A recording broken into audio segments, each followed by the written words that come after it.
Ne demiş Yılmaz babamız? Ben en azından katilimi tanıyorum.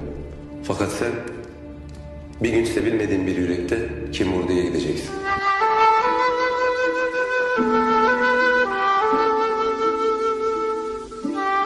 Ben bütün hayatımı mert bir delikanlı olarak yaşamak istedim.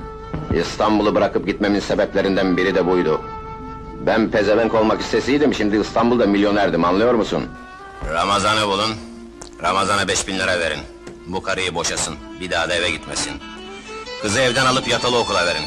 Orospu olacaksa okumuş orospu olsun. Beni tanıyor musun sen? Tanımıyorum. Benim adım... Hiç kimsenin adı beni korkutmaz oğlum. Biz kellesi kopmuş çok padişah gördük. Anam, güzel anam. Ben meraklı mıyım ölüm? Ben yaşamak istemez miyim? Nasıl büyüdük hatırlamaz mısın? Donsuz, gömleksiz, babasız, acılar içinde. Simit satarak, gazete satarak, gazoz satarak. Sen el kapılarında çamaşır yıkarken, ben okullardan kaçıp ekmek parası peşinde koşarken bir anam. Türkiye'de insanlara, özellikle sizin gibi genç insanlara çok iyi yaşama koşullarının hazırlanabileceği ortam.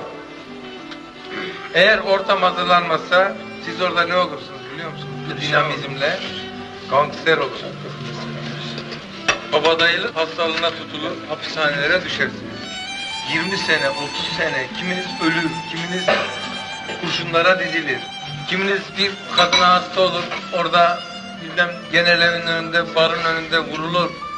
Kiminiz esrar kaçakçısı, kiminiz sigara kaçakçısı olarak kaldırımlarda ölürsünüz.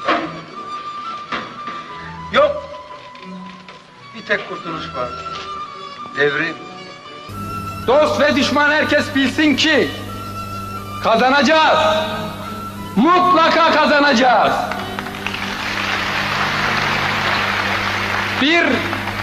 Bir köle olarak yaşamaktansa bir özgürlük savaşçısı olarak ölmek daha iyidir.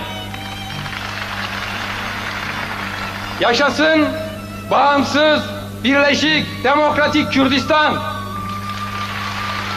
Yaşasın Türk, Kürt, Acem ve Arap halklarının kardeşliği ve dayanışması.